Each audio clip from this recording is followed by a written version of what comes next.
Di mana?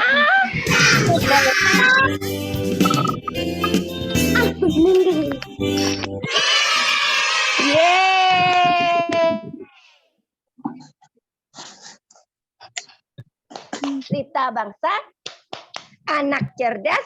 Yes. Oke. Ya.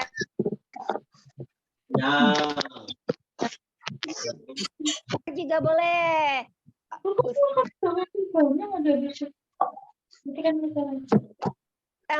yuk bareng-bareng.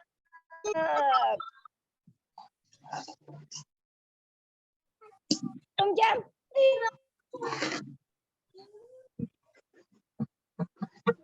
Lebih cepat.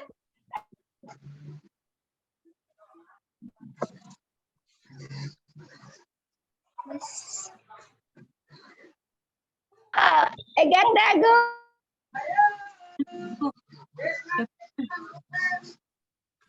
Ayo. Dagu ini tuh ya.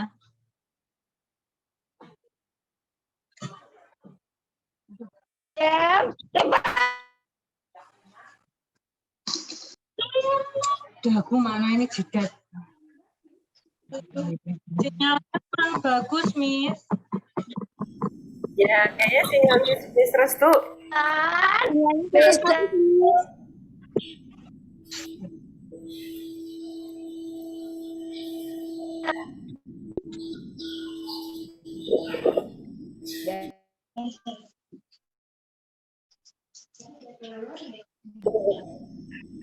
Suaranya putus-putus, Miss. Oh, putus-putus ya? Iya. Iya, ini Miss Restu juga nih kayaknya nih.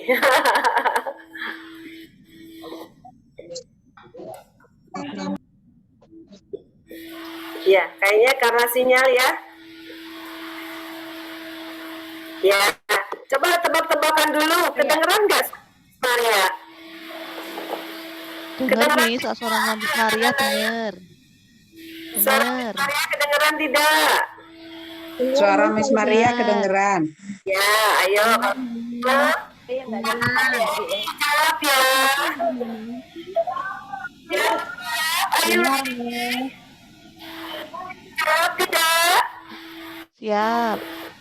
Oke. Nah, sekarang jawab ya tentang buah-buahan. Ya. Coba sudah makan buah. Coba kasih angkat tangannya di kamera Miss Maria lihat. Wow, betul. Bening suka ya? Iya, Emma suka. Siapa lagi yang suka makan buah di rumah? Ada Selama, Devania. Ivo, ya Ivo suka makan buah, Ivo? Suka. Iya. Akunya di rumah, Miss. Suka ya. Nah sekarang kenal bentuk buahnya ya. Nah sebutkan ya. Sebutkan. Coba dibuka mic-nya, mikrofonnya biar langsung jawab. Nanti ada Miss Vita, Miss Melda, tolong lihat ya. Siapakah itu? Ya. Buah apa?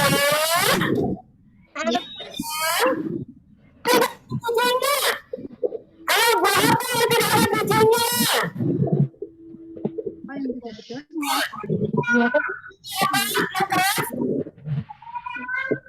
Buah naga, Miss.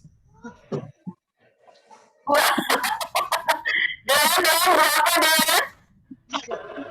Mana datanya? Ini Mami. Ayo, Mami dia jawab.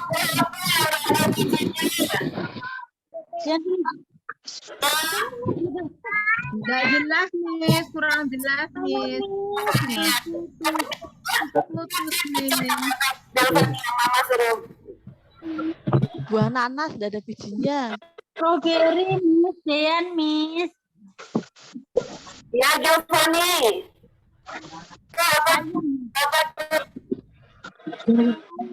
Strawberry. Nanas. Langsung lihat.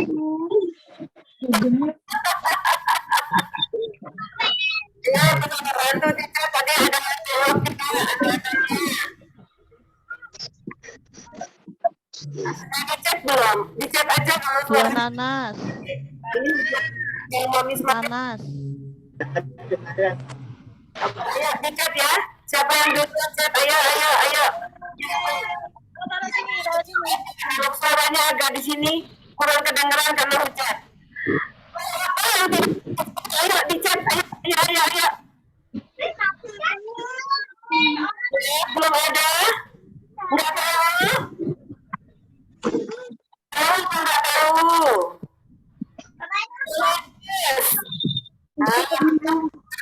Yes, ada lagi. Nanas masih satu lagi. Strawberry. Berapa?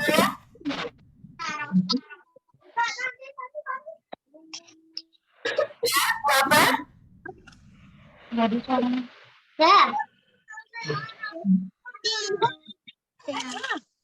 Pisang.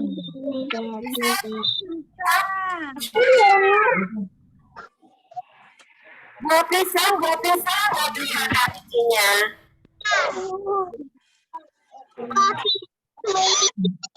Oke, suara ada semua ya. Penasaran mau tahu jawabannya? Gue udah ngerti jawabannya. Jawabannya adalah bangkok.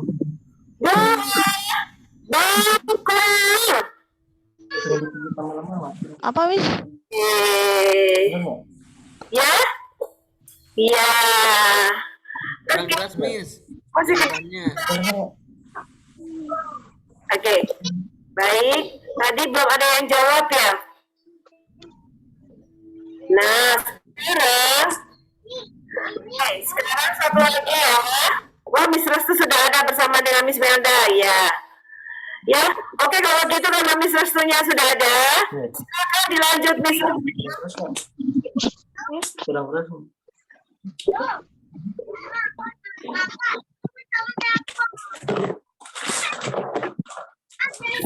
Ini ya itu. Cepat ya tadi gambarnya.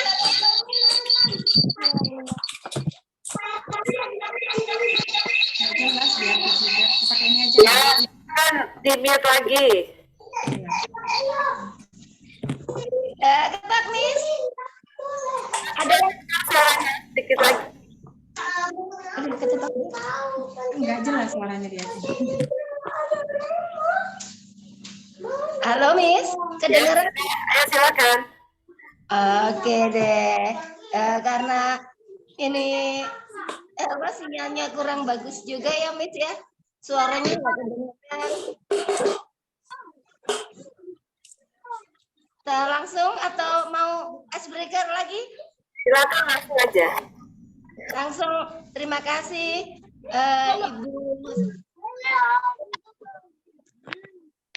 Ibu Hani. Ibu Hani. Sudah siap? Ya. Ibu Hani dari Puskesmas, terima kasih banyak. Ya. Baik, saya serahkan waktu kepada Ibu Hani untuk menyampaikan pencegahan DBD pada anak usia dini. Dipersilakan, Bu. Ya, terima kasih. Suara saya, Bu. kedengeran ya. Baik, sebelumnya terima kasih.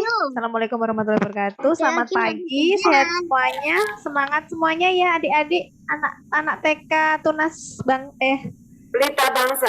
Pelita Bangsa nggih. Sudah siap ya kita mendengarkan arahan dari Ibu dari Puskesmas Kedung Mundu. Perkenalkan, nama saya Hani. Saya di sini sebagai pemegang program P2DBD. Kemarin saya dihubungi dari pihak TK bahwa hari ini akan ada Zoom tentang Zoom parenting class dengan tema pencegahan DBD pada anak usia dini ya. Ya. Nah, sebelumnya juga mohon maaf karena infonya memang kemarin sempat mendadak, jadi ada miskomunikasi kemarin. Jadi suratnya katanya Senin, cuman saya baru tahu infonya kemarin, jadi baru saya share materinya tadi pagi ke Bapak Hendy. Ya, baik. Oke. Terima kasih. Ini langsung saja. Di sini tentang materi tentang DB. Ini lewat screen-nya Pak Hengki ya, benar ya? Baik Pak, next Pak. Sebelumnya ini ada video tentang nyamuk berkembang biak lebih cepat di genangan air. Begitupun nyamuk Aedes penyebab demam berdarah. Nyamuk Aedes menggigit manusia pada saat pagi dan sore hari. Jika mengalami gejala demam berdarah seperti demam tinggi, sakit kepala, nyeri otot, mual, lesu, dan muncul bintik-bintik merah, segera periksakan ke fasilitas layanan kesehatan terdekat. Fogging hanya membunuh nyamuk dewasa. Ayo lakukan pemberantasan sarang nyamuk dengan 3M+. Melalui gerakan satu rumah satu jumantik dengan menentukan satu juru pemantau jentik untuk memantau dan berantas jentik di rumah sendiri. Dengan menguras tempat penampungan air secara rutin, menutup tempat penampungan air, mendaur ulang barang bekas yang berpotensi menjadi tempat nyamuk berkembang biak, dan dengan langkah plus seperti menggunakan lotion anti nyamuk, menanam tanaman pengusir nyamuk, dan tidak menggantungkan pakaian. Ayo cegah demam berdarah dengan PSN 3M+. Nyamuk hilang, keluarga senang.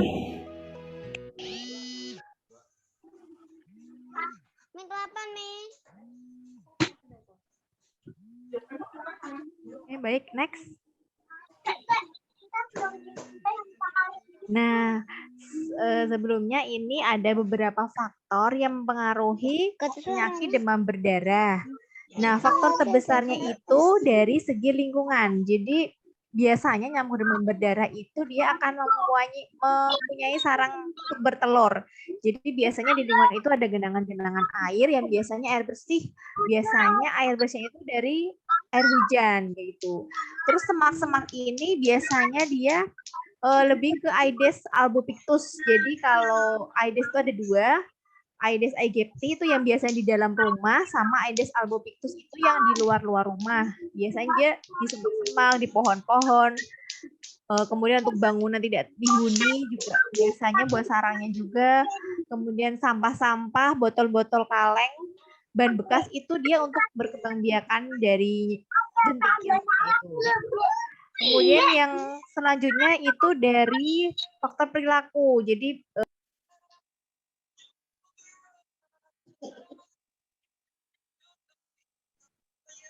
pemberantasan sarang nyamuk itu harus dilakukan. Kalau tidak dilakukan itu biasanya untuk sarang jentik nyamuk juga di situ. Kemudian kebiasaan menggantung baju itu juga berpotensi sekali untuk sebagai sarang dia istirahat si nyamuknya. Kemudian tidur siang, kenapa? Biasanya ini bukan lebih ke siang sih, jadi kayak tidur pagi sama tidur sore. Jadi pas matahari itu nggak terlalu panas, posisi redup. Mungkin siang juga bisa, kalau posisinya tidak terlalu panas, dia nyamuknya akan cari makan di jam-jam tersebut. Karena memang dia tidak bisa terlalu panas dan tidak bisa terlalu dingin. Jadi biasanya kalau pas cuacanya meredup seperti itu, dia biasanya juga bisa untuk cari mangsa dengan menghisap darah seperti itu. Kemudian anak sekolah yang belum memakai baju panjang. Biasanya anak-anak TK belum pakai baju panjang ya Bu ya. Nah ini berpotensi sekali untuk dia terkena gigitan nyamuk. Kemudian pemakaian obat nyamuk. Jadi sebisa mungkin kalau bisa ketika anak sekolah gitu dia ada dipakai lotion anti nyamuk. Jadi untuk pencegahan dari diri sendiri. Kemudian ini, oh nggak kelihatan nih yang paling bawah ini ada faktor genetik. Jadi bisa dari keturunan. Sebenarnya sih nggak keturunan juga sih Ibu. Jadi gimana ya? Jadi misalnya keluarganya ada yang pernah kena DB, itu kan dia kan membawa virus denggi terus di dalam darahnya. Tapi ketika dia si orang tuanya atau keluarganya tadi digigit nyamuk, nanti si nyamuknya itu akan bisa menularkan di satu anggota keluarga rumah dengan cara menggigit anggota keluarga yang lain gitu. Jadi kalau untuk diturunkan itu tidak, tapi lebih untuk dibawa virusnya. Biasanya gitu. Terus yang selanjutnya itu adalah faktor pelayanan kesehatan. Jadi misalnya sudah ada tanda-tanda nih mau mengarah ke DB, tidak segera dilakukan pengobatan atau dibawa ke fasilitas kesehatan terdekat, biasanya itu juga akan terlambat dalam penanganannya. Itu yang biasanya menimbulkan sampai DBD itu lebih parah seperti itu. Kemudian selanjutnya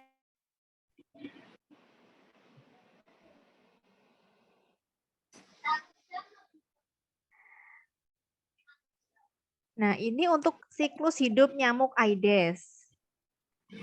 Next. Jadi nyamuk Aedes itu biasanya kan dimulai dari dia telur nyamuk.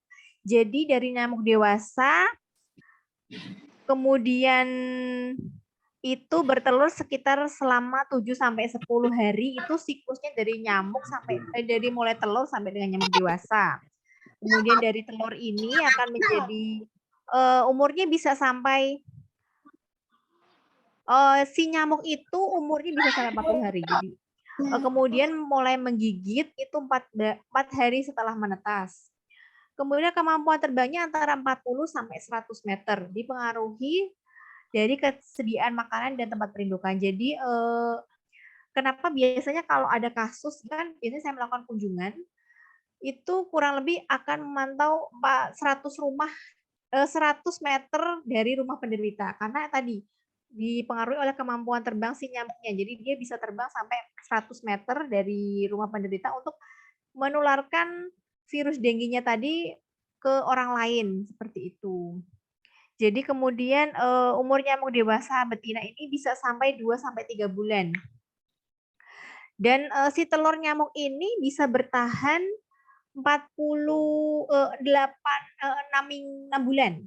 Jadi 6 bulan di tempat kering, dia itu bisa bertahan hidup. Jadi begitu dia akan isi air, si telurnya tadi, dia akan bisa berubah menjadi jentik kemudian nyamuk. Gitu. Nah, kemudian dari jentik ini akan berubah jadi nyamuk dewasa sekitar 4-5 hari tergantung suhu dan makanan tadi. Nah, biasanya si jentik ini dapat makanan dari mana? Dari bahan organik misalnya di situ akan ada biasanya ada bakteri-bakteri yang ada di dalam airnya tersebut dan itu makanannya biasanya dari situ. Next.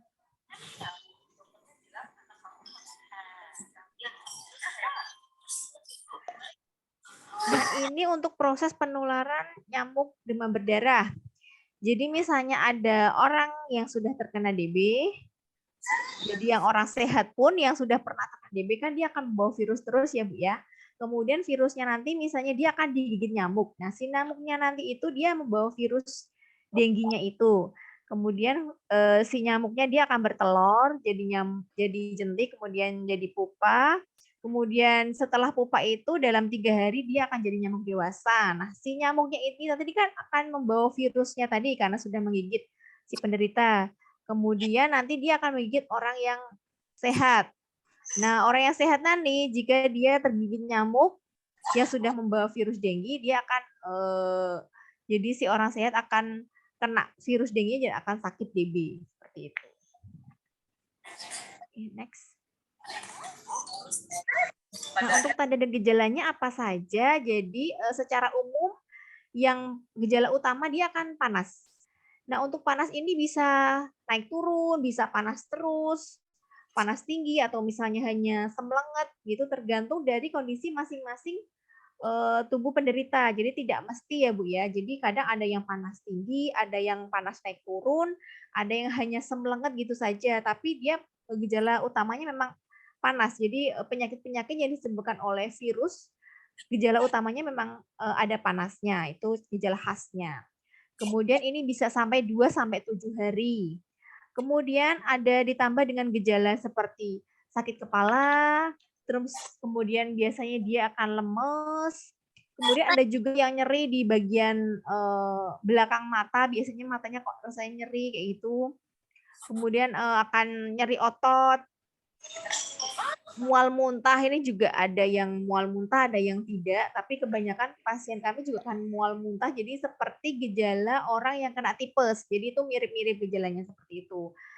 Kemudian ada pendarahan spontan, ini juga sudah mengalami fase lanjutan atau mungkin yang lebih parah, jadi dia akan mengalami pendarahan, atau pendarahan yang paling ringan itu bisa dilihat dari timbul bintik-bintik merah. Jadi bintik-bintik merah itu tanda sudah ada pendarahan di dalam tubuhnya, kayak gitu. Kemudian ini juga bisa dia nyeri bagian punggung juga bisa. Nah, untuk bintik-bintik merah ini ada yang muncul, ada yang tidak. Jadi semuanya kembali lagi ke kondisi masing-masing tubuh si penderita. Jadi tidak mungkin kalau khasnya memang DB demam kemudian timbul bintik-bintik merah, tapi ternyata bintik-bintik merah ini tidak semuanya juga mengalami, ada yang keluar, ada yang tidak. Jadi memang untuk penyakit DB ini harus dilakukan cek laboratorium, cek darah untuk melihat apakah memang DB atau tidak. Jadi kalau lihat dari gejalanya, tapi tanpa ada pemeriksaan laboratorium juga biasanya tidak ketahuan ini sakit DB atau tidak. Dokter pun memang harus melihat dari hasil laboratorium baru bisa mengatakan ini DB atau sakit yang lain. Jadi memang kalau sudah panas lebih dari 3 hari, sebaiknya memang harus segera dilakukan cek laboratorium untuk melihat ini sakit apa, seperti itu. Ya, baik, next. Nah, ini fase-fase untuk penderita demam berdarah. Biasanya di BD tingkat pertama, ini dia akan masih seperti mungkin panas dan lemes saja. Jadi belum ada pendarahan. Jadi biasanya dia dirawat di kamar biasa, kemudian dibantu oleh infus untuk menurunkan demamnya atau mungkin dengan obat-obatan yang lain untuk mengobati gejala-gejala yang menyertainya. Jadi kalau untuk mengobati virus agar mati atau agar hilang dari tubuhnya itu memang tidak bisa. Sampai saat ini pun belum ada obatnya. Jadi obat-obat yang diberikan dari rumah sakit atau fasilitas kesehatan lainnya itu hanya untuk meringankan atau mengobati gejala-gejala yang menyertai saja. Kemudian selanjutnya ini agak mulai fase selanjutnya biasanya dia trombositnya kan akan menurun. Jadi normalnya trombosit itu minimal 150. Jadi biasanya ciri khasnya DB juga akan mengalami penurunan trombosit. Kalau misalnya si penderitanya lemes sekali, biasanya akan dibantu dengan transfusi darah. Seperti itu. Kemudian ini fase yang lebih parah lagi, dia bisa sampai gagal nafas. Itu karena apa? Biasanya virus dengue itu juga efeknya akan ada penimbunan cairan di dalam tubuh. Jadi bisa menyebabkan dia itu sesak nafas karena paru-paru terisi oleh cairan yang disebabkan oleh virus dengue juga. Nah ini jadi dia akan mengalami gagal nafas. Nah fase yang lebih beratnya lagi, dia akan mengalami penurunan kesadaran.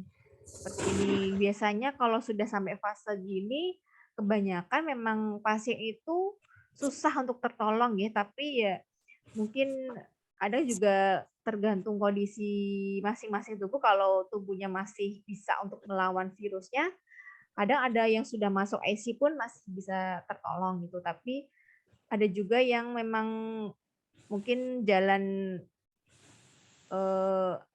lain, jadi memang mungkin itu harus sampai di sini biasanya sudah tidak bisa diselamatkan lagi.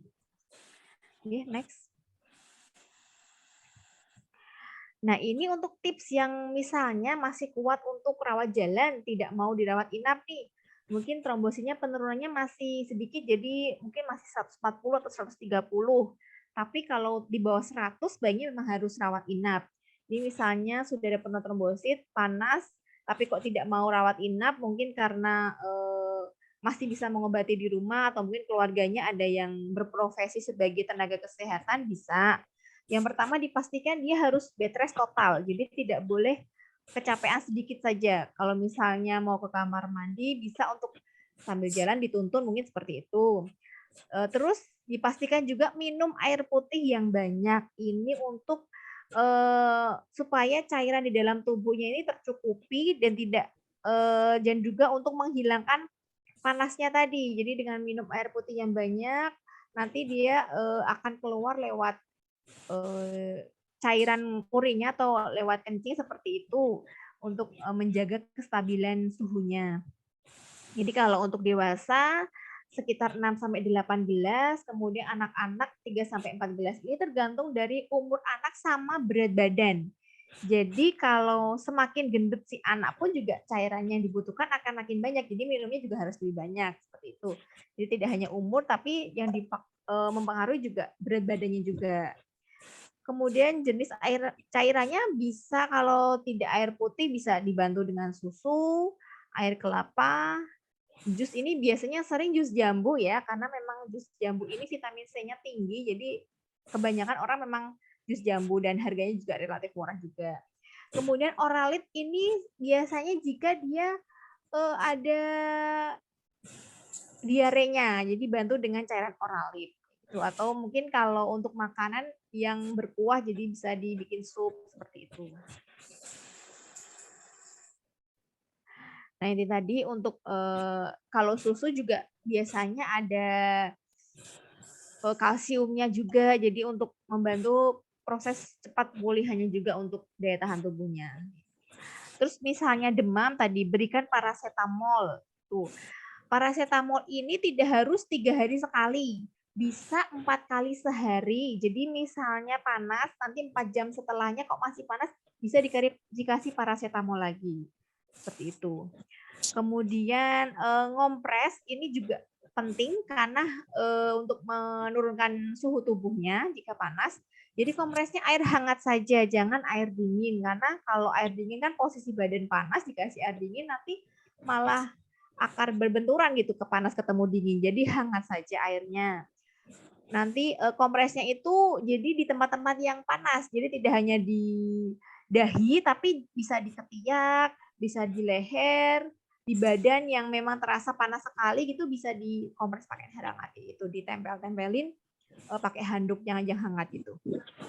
Kemudian kalau misalnya kok demam dan kita sebagai orang tua curiga itu DB, jangan dikasih penurun panas yang komposisinya isinya ibuprofen.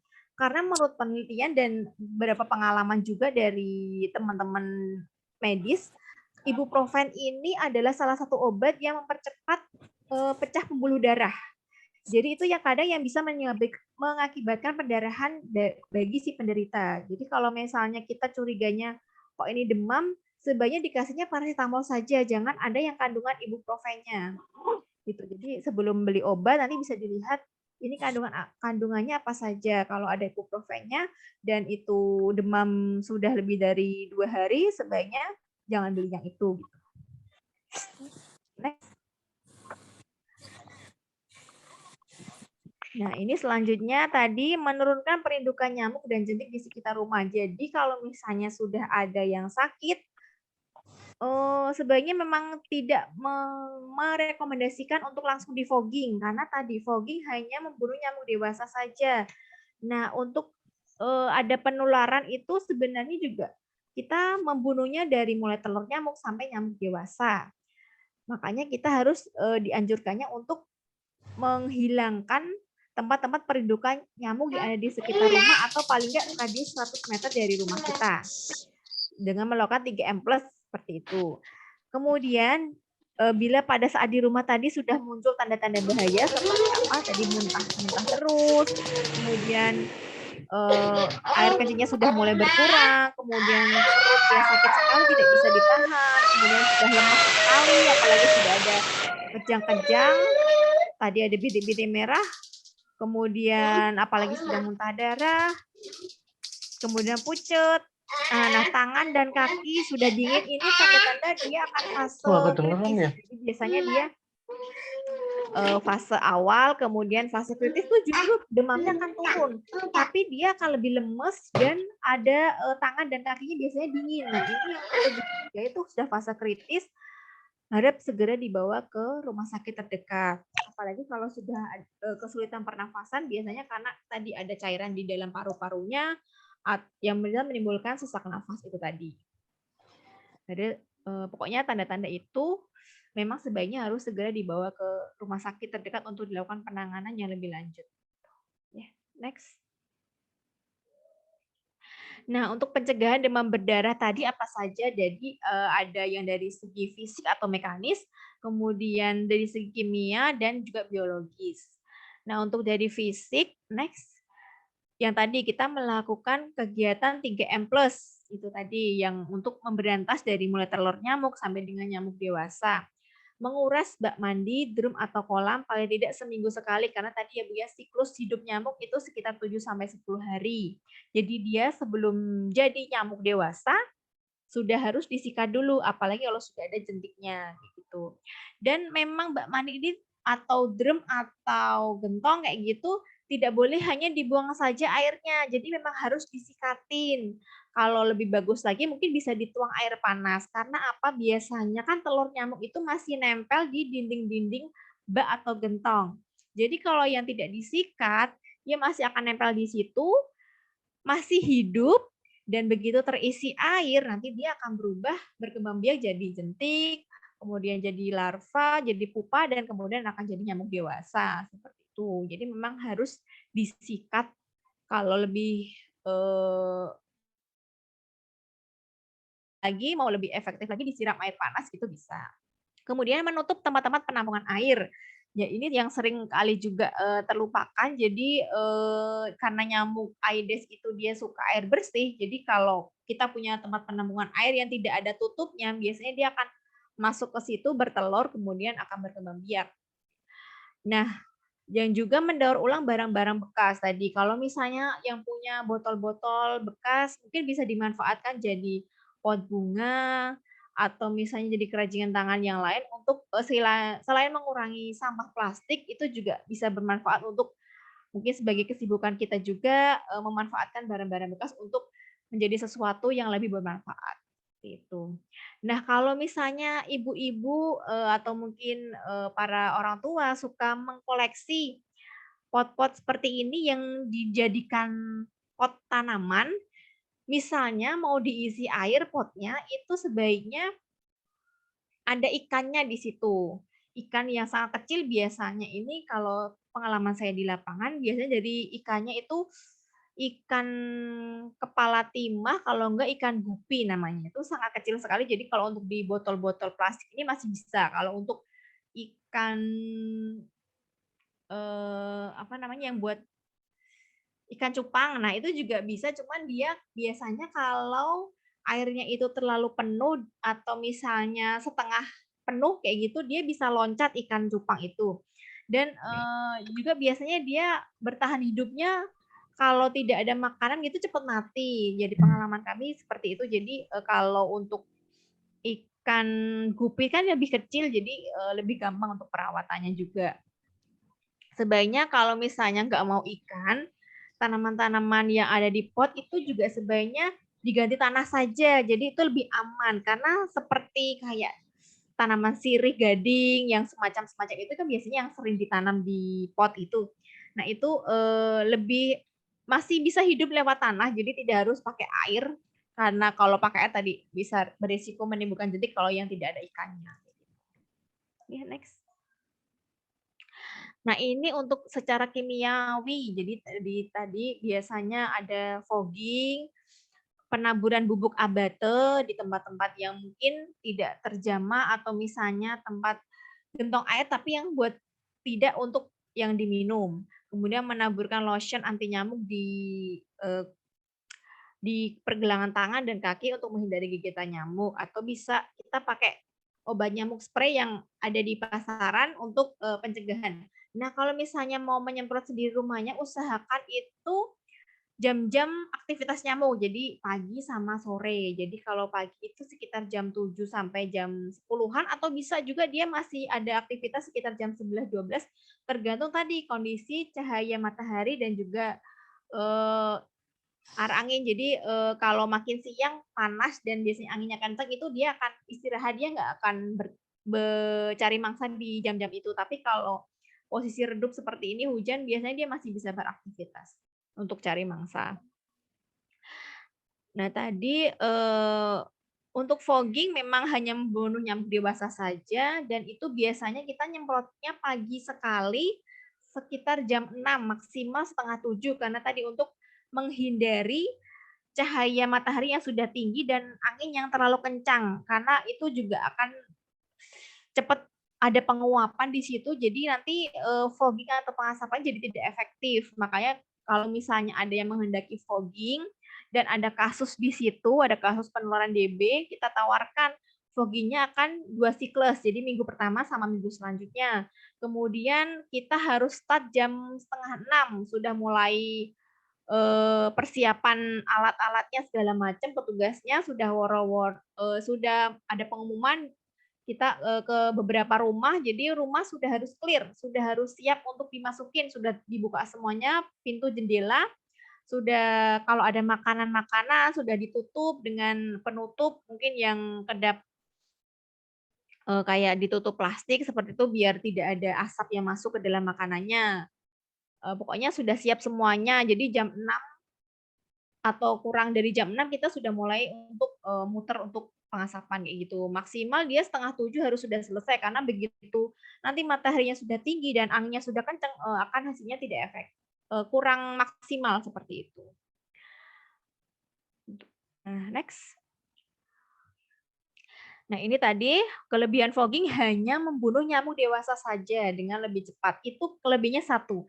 Kekurangannya ada banyak, Ibu-ibu. Jadi memang dia akan menimbulkan efek kimia. Jadi kan karena itu memang obat kimia yang disemprotkan ya. Jadi bisa menimbulkan tadi untuk polusi udara, kemudian dia hanya efektif membunuh nyamuk 2-3 hari saja, dan untuk si telur nyamuk, jentik nyamuk, pupa itu tidak akan mati dengan fogging. Ada beresiko keracunan jika terhirup, makanya petugas kami yang melakukan fogging dia akan memakai itu sarung masker khusus gitu biar tidak ada asap yang masuk ke dalam tubuhnya. Kemudian memang harus dilakukan oleh tenaga khusus yang sudah ada pelatihan dalam membawa mesin foggingnya itu. Kemudian dia akan lebih mahal karena tidak semua toko itu jual obatnya. Jadi hanya dinas kesehatan terkait yang mempunyai obat untuk foggingnya itu. Bahkan kami di puskesmas pun tidak dibekali atau tidak di dropping obat untuk fogging. Jadi kalau misalnya ada yang minta fogging, memang kita harus pengajuan ke dinas kesehatan dengan syarat-syarat yang tadi sudah dijelaskan, memang ada syarat-syarat tertentunya. Next.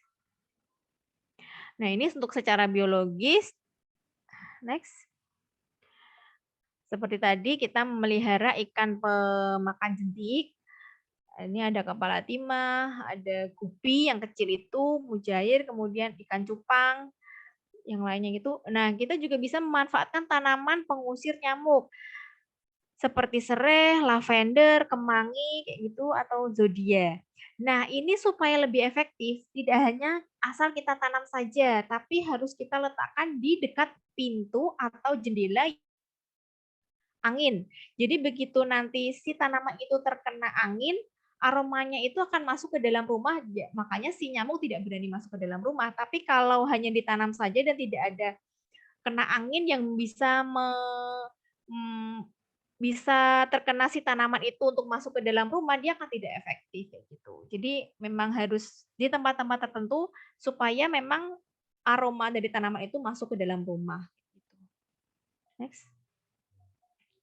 Nah, ini tadi bisa kita lihat mana yang lebih efektif dengan PSN rutin secara serentak minimal seminggu sekali atau dengan fogging. Jadi kalau PSN itu tidak ada masyarakat yang sakit, semuanya sehat karena tidak ada apapun yang kita berikan untuk masyarakat.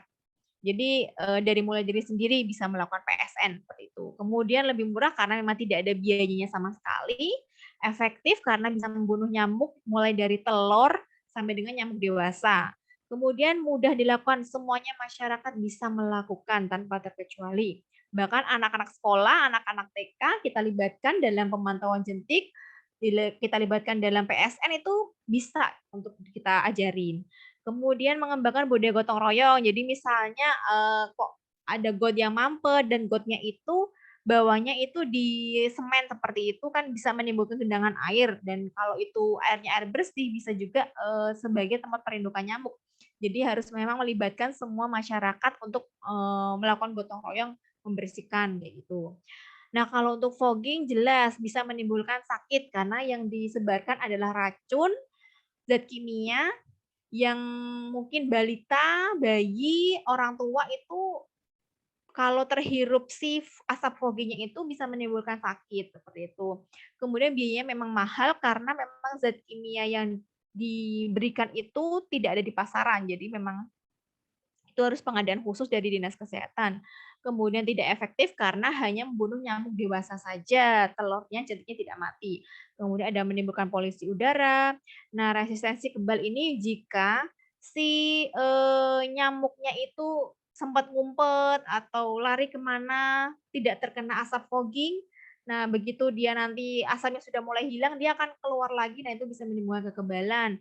Kemudian si jentiknya juga kan sudah pernah kena asap fogging kan, dan dia kan tidak akan mati. Nah, itu juga begitu dia jadi nyamuk dewasa, dia akan lebih kebal terhadap si obat foggingnya. Kemudian harus ada aturan-aturan tertentu tadi karena memang harus mulai jamnya pagi sekali, jadi tidak bisa lebih dari jam 7 itu sudah jelas tidak efektif, dan memang Dinas Kesehatan pun tidak akan mau kalau foggingnya lebih dari jam 7. Seperti itu. Next, kayaknya sudah selesai.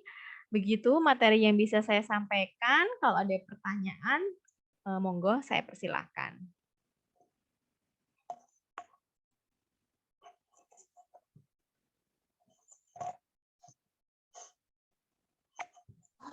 Terima kasih Bu Hani. Ya, sama-sama, Bun.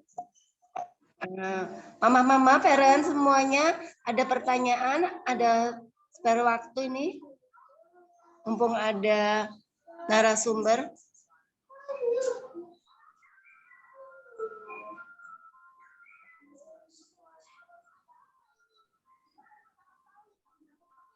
Halo parents, kedengeran nggak suaranya? Iya, Miss, kedengaran. Silakan bertanya dari KB, TKA, dan TKB.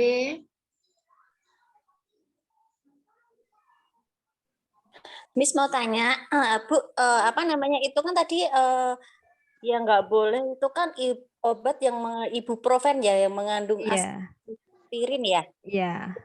Kalau dikasih selain itu boleh nggak? Maksudnya yang harus mengandung apa gitu, maksudnya untuk? Kalau seperti ibuprofen sama paracetamol kan sama-sama untuk obat untuk menurunkan panas ya Bu ya.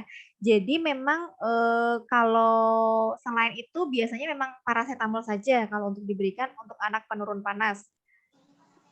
Gitu sih. Pokoknya selain kandungan ibuprofen atau aspirin, jadi seperti paracetamol. Kalau untuk kandungannya setahu saya sih kalau secara umum paracetamol itu. Kalau untuk yang lain mungkin bisa berkonsultasi dengan dokter juga.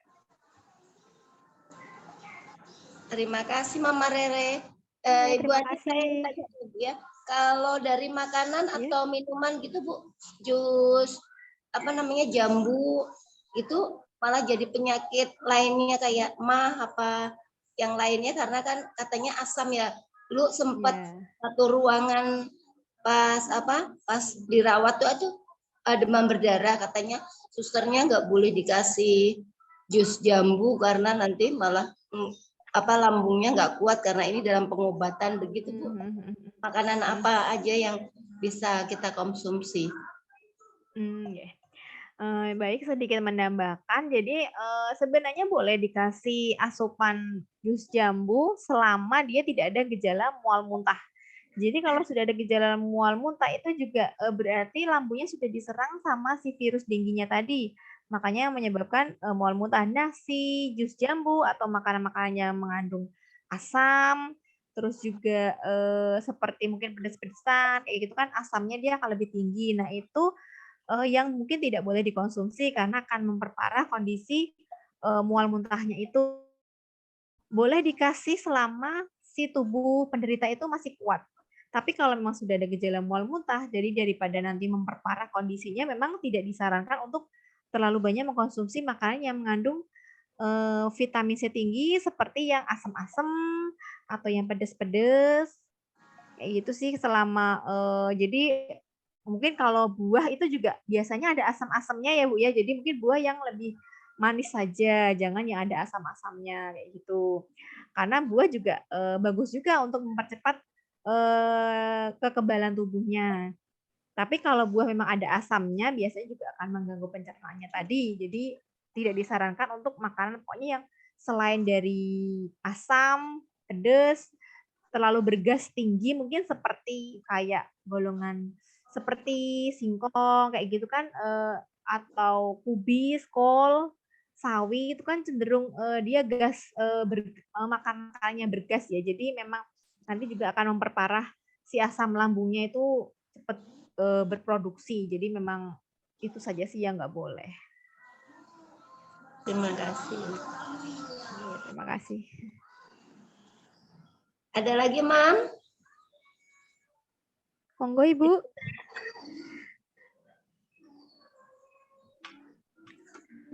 Mungkin saya dulu ya, Bu Dokter. Saya mau tanya. Ya, boleh.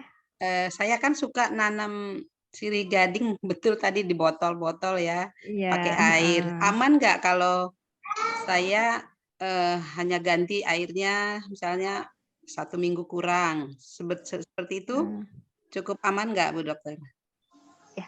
Baik, terima kasih. Jadi Ibu sudah bagus memanfaatkan botol-botol bekas untuk dijadikan mungkin barang-barang yang lebih berguna, seperti apalagi mungkin hobinya memang menanaman ya Bu ya. Kalau untuk itu sebenarnya nggak apa-apa selama airnya rutin diganti. Nah, karena siklus mulai dari telur nyamuk sampai dengan nyamuk dewasa itu sekitar 7 hari minimal, jadi memang harus diganti airnya sebelum 7 hari. Paling bagus lagi itu 2 atau 3 hari sekali gantinya. Karena memang ketika ada pemeriksaan jentik misalnya, kok ketemu jentik kan akan menjadi catatan ya Bu ya. Jadi sebaiknya memang sebelum si telur nyamuk itu berubah jadi jentik, sebaiknya memang harus diganti airnya. Kalau takutnya gini, misalnya kita gantinya biasanya seminggu sekali, kemudian kok delalah waktu itu kita ada kesibukan lain, atau misalnya kita tinggal keluar kota, mau liburan kemana, dan lupa nggak diganti airnya, nanti dia akan berubah jadi nyamuk dewasa. Nah, takutnya seperti itu. Kayak gitu. Jadi sebaiknya memang 2 hari sekali saja menggantinya. Tapi kalau misalnya memang mau ditinggal pergi, jangan lupa dibuang saja airnya, atau misalnya diganti tanah, itu lebih aman. Seperti itu. Iya, makasih Bu Dokter. Berarti 2 hari paling aman ya? Iya. Iya. Kasih Bu Dokter. Ya, Jadi sami-sami. menanamnya nggak usah diganti. Soalnya cari tanah agak repot ya. Jadi air gampang. Kalau lebih cantik lagi bisa dikasih ikan tadi Bu. Gitu. Oh iya iya iya. Kalau lebih Baik-baik. cantik ada yang hidup di situ. Iya, makasih Bu Ya, Dokter. sami-sami. Mau tanya dong, kalau seumpamanya nih, Ya. bak mandi kita atau tempat-tempat penampungan itu umpamanya kayak gentong, bak mandi, terus pokoknya yang ada airnya gitu lah.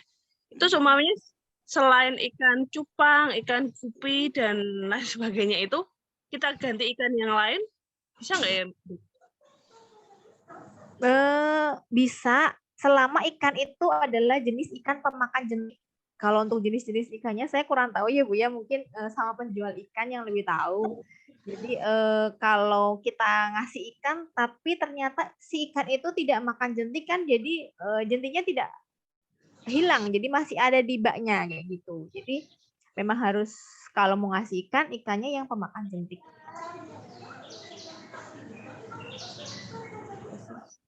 Tapi kalau nggak mau dikasih ikan, yang penting rutin dikuras saja, maksimal ya 3 hari lah sebelum ada jentiknya.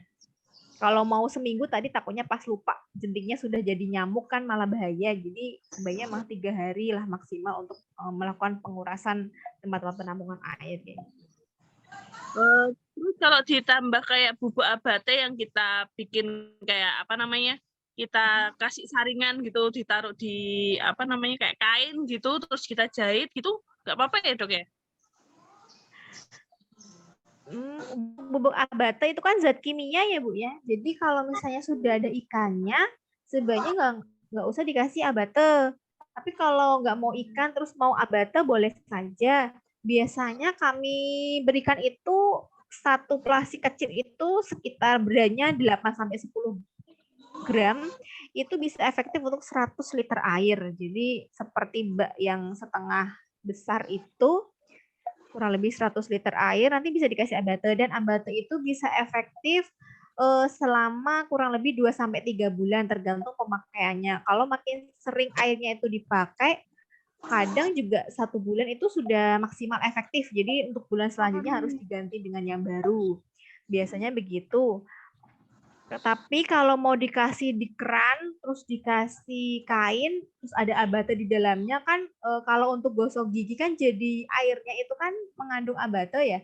Jadi sebaiknya memang kalau kita gosok gigi kan takutnya itu kan zat kimia juga ya Bu ya untuk abate. Jadi takutnya nanti nempel atau masuk ke dalam tubuh kan. Jadi kalau untuk abate yang ditaruh di keran itu kurang kami sarankan. Jadi biasanya ditaruh di plastik, terus plastiknya dilubang-lubangin atau di wadahnya, kemudian dimasukkan ke dalam baknya kayak gitu. Nah nanti kalau mau sikat gigi sebaiknya dari kerannya. Gitu sih. Ya, biasanya kami edukasi ke warga. Terima kasih. Bisa diterima Bun jawabannya? Iya, terima kasih. Nanti saya edukasinya orang rumah juga. Terima kasih. Baik, terima kasih. Ada lagi parents?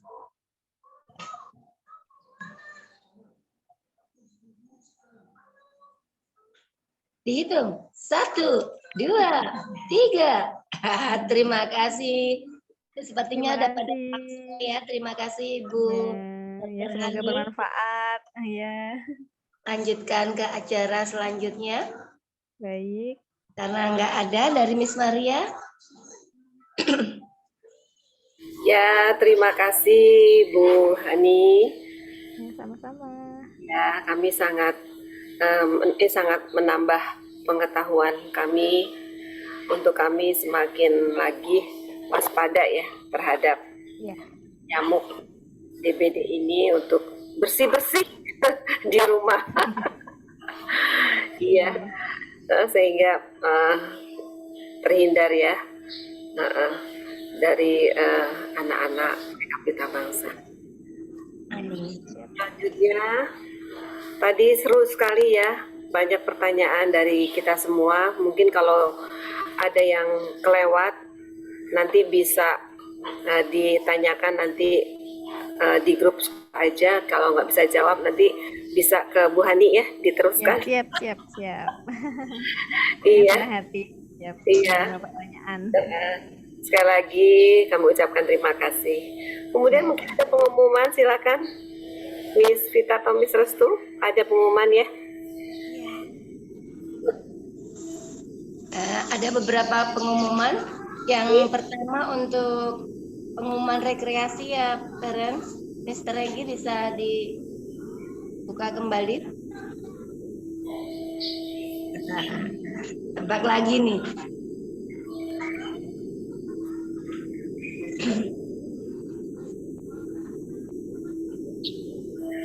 Langsung keluar.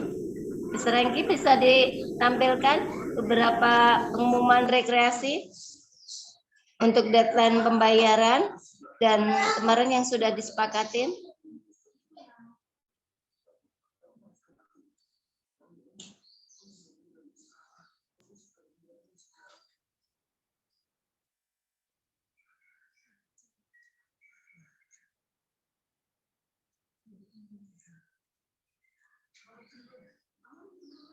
Sudah ya parent, destinasi rekreasi KBTK Pelita Bangsa diputuskan di Riverwalk, Koja, dan pusat oleh-oleh 52 Semarang Indah.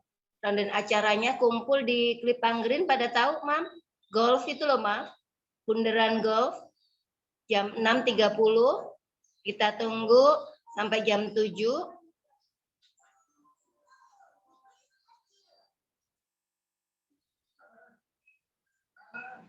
pulang dari River Walk, belanja-belanja di pusat oleh-oleh 52 Semarang Indah.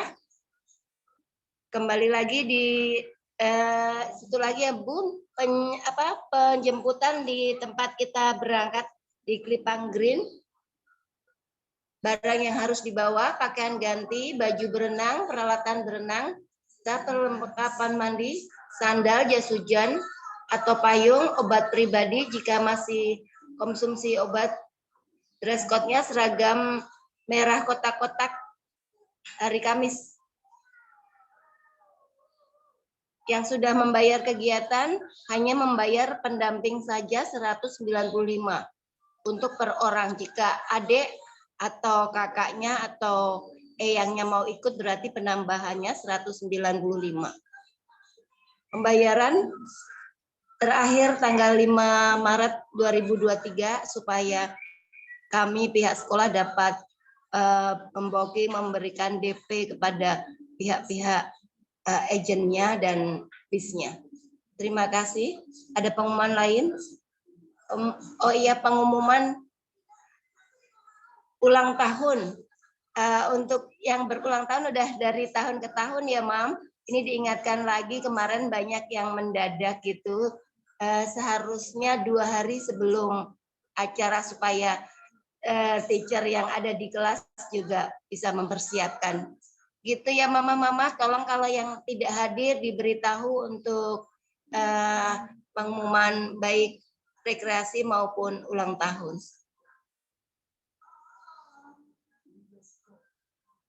Untuk pengumuman PKB, pemilihan ketua kelas. Oh iya. Untuk pemilihan ketua kelas TKB karena tidak ada ini mau diadakan di WA Group Star Class. Batas waktu daftar ulang sampai akhir Maret 2023. Semoga semua diberikan rezekinya mengalir dan orang tua dapat memprioritaskan biaya pendidikan anak-anak. Terima kasih mama-mama. Kita tutup dengan doa. Miss Vita, ada lagi pengumuman yang lain dari teacher? Belum ditutup Miss Vita doa? Cukup, Miss. Terima kasih Miss Bu Hani. Miss Vita, kan tutup doa. Mari kita bersatu di dalam doa menurut kepercayaan kita masing-masing. Saya memimpin dalam